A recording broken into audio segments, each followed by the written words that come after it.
Shënimi tjetër lidhet jo me një ngjarje, por me një program. Me një program kombëtar i cili ka filluar tani më të formsohet përmes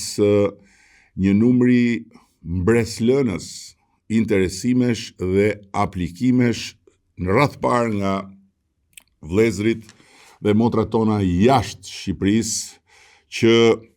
fal këtij programi po e kthejnë kokën nga Shqipëria jo thjesht për të interesuar, siç kanë bërë gjithmonë, për ecurinë e punëve apo për ecurinë e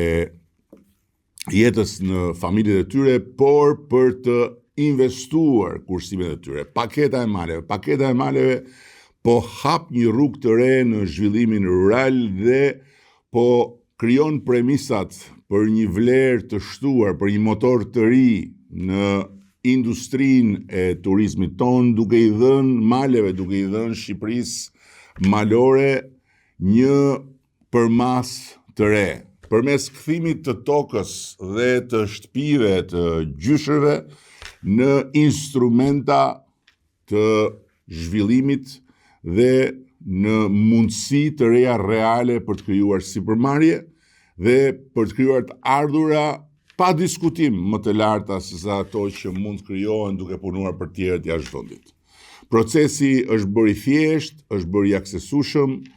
investimi mund të nisë pa titullin përfundimtar të pronësisë. Për këtë është krijuar paketa e maleve për të adresuar edhe një problematikë të bartur nga vitet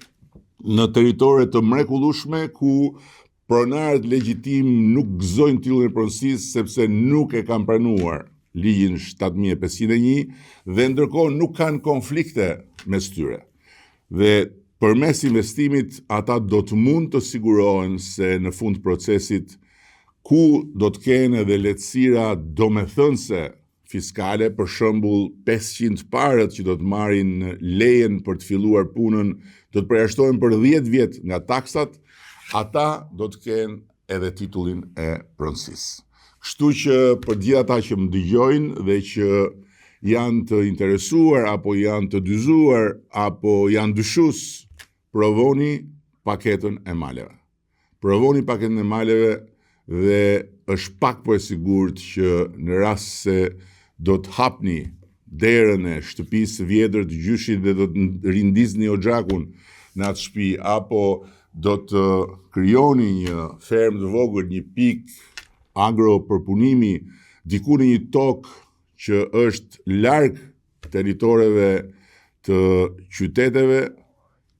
koha do të më jap të drejtë, do të na jap të drejtë dhe ju do të jeni të lumtur me atë hap që hidhni sot, sepse investimi do t'ju kthehet në mbarësi dhe në mirësi për familjet tuaja, por në të njëjtën kohë do të jetë edhe një kontribut për Shqipërinë.